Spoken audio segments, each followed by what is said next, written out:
11 साल की छोटी सी उम्र में तालिबानियों ने नादिया के पिता को गोलियों से भून दिया था। आज मैं आपको एक ऐसी अफगानिस्तान की लड़की की कहानी बताने जा रहा हूं, जिसे सुनकर आप हैरत में पड़ जाएंगे। आप सोचने पर मजबूर हो जाएंगे कि क्या इस दुनिया में ऐसा भी हो सकता है। आप सलाम हिंदुस्तान देख रहे हैं। उम्मीद करता हूं आप सभी अच्छे होंगे और हमारे वीडियो का लुत्फ उठा रहे होंगे। 11 साल की छोटी सी उम्र में तालिबानियों ने नादिया के पिता को गोलियों से भून दिया था। परिवार में पिता के अलावा कोई और मर्द नहीं था। नादिया के पिता अफगानिस्तान की सेना में जनरल थे।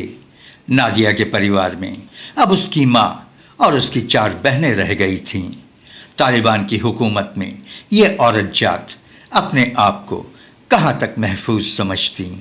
नादिया के पिता को सुनसान रेगिस्तान में एक बैठक के लिए बुलाया गया था, लेकिन वहां से वो कभी घर लौट कर नहीं आए। 6 महीने के बाद पता चला कि उनको तालिबानियों ने मार दिया है। नादिया का जन्म 2 जनवरी 1988 को अफगानिस्तान के हेरात में हुआ था। उनके पिता रबानी खान अफगानिस्तान की सेना में जनरल की पोस्ट पर तैनात थे। कहा जाता है कि नादिया नदीम की मां हमीदा नदीम और पिता जनरल रबानी दोनों की स्पोर्ट्स में काफी दिलचस्पी थी। जनरल रबानी अफगानिस्तान की नेशनल हॉकी टीम की ओर से कभी खेला करते थे। उनको फुटबॉल का खेल भी बहुत पसंद था।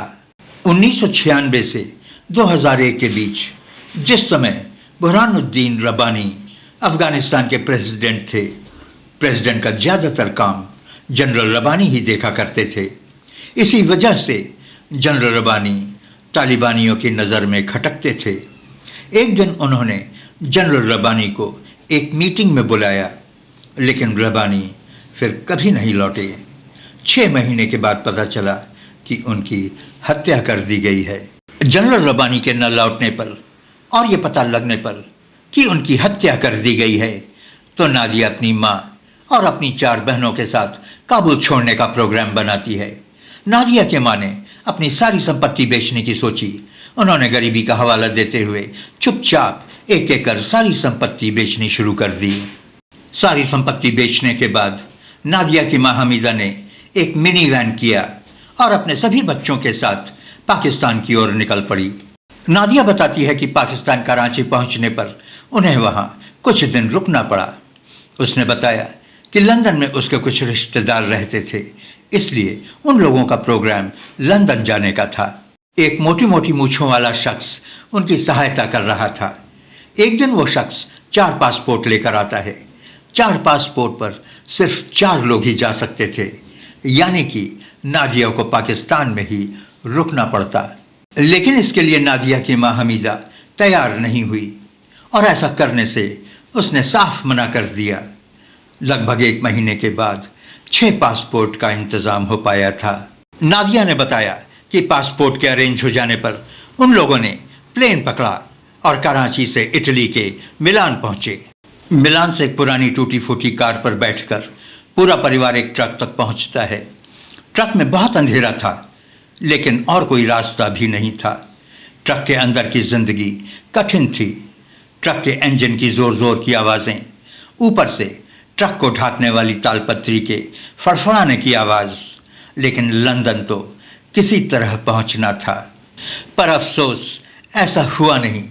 घंटों चलने के बाद ट्रक ड्राइवर ने अचानक ट्रक को रोक दिया और दौड़ता हुआ ट्रक के पीछे आकर चीखने लगा, बाहर निकलो, बाहर निकलो। नादिया अपने परिवार के साथ ट्रक के बाहर आई। इसके पहले कि उनको कुछ समझ में आता, ट्रक ड्राइवर ट्रक को लेकर जा चुका था वहां से। नादिया को लंदन जाना था, लेकिन ट्रक वाले ने उनको डेनमार्क के ग्रामीण इलाके में उतार दिया था। बेचारे करते भी तो क्या करते, उन्होंने डेनमार्क के एक रिफ्यूजी कैंप का सहारा लिया। पूरी घटना को याद करते हुए नादिया कहती हैं कि ट्रक ड्राइवर की जियोग्राफी बहुत खराब थी, लेकिन उससे ज्यादा फर्क नहीं पड़ा, क्योंकि बहुत दिनों के बाद मैं पहली बार सुरक्षित महसूस कर रही थी। कैंप में हर जगह के लोग थे, Afghanistan, Somalia, Congo, Iraq, Armenia, Russia वगैरह। नादिया कहती हैं कि जिंदगी एक बार फिर चल पड़ी। कैंप में उन्होंने पहली बार लड़कियों को फुटबॉल खेलते हुए देखा। बस फिर क्या था, नादिया और उसका परिवार वहीं उसी कैंप में कई साल ठहर गए और वहीं से उन्होंने फुटबॉल की ट्रेनिंग ली। वहां ठहरने के लिए नादिया की मां ने परिवार की लीगल असाइलम के लिए कोशिश की। वो इसमें कामयाब रहीं और शुरू हुआ नादिया का यशस्वी एक महान फुटबॉलर का कैरियर। 16 साल की उम्र में नादिया ने अल्बर्ग के B52 क्लब से 2004 में खेलना शुरू किया। हमीदा, नादिया की मां को नादिया का फुटबॉल खेलना भाता नहीं था, लेकिन जब नादिया के कोच ने उसकी मां को बताया कि नादिया के फुटबॉल खेलने पर उसको पैसे मिलेंगे, तब कहीं जाकर हमीदा तैयार हुई। 2005 से 2006 तक नादिया वेबोर्ग टीम की ओर से खेली। उसके बाद 2006 से 2012 तक रिश्कों के डैनिश फुटबॉल क्लब 1 के स्कॉट बेकन के साथ नादिया ने फुटबॉल खेला। इसके बाद सितंबर 2012 में नादिया ने फॉर्चूना हॉरिंग फुटबॉल क्लब के साथ चैंपियंस लीग में डेब्यू किया। नादिया के क्लब ने स्कॉटिश चैंपियन ग्लासगो सिटी को 2-1 से हराया।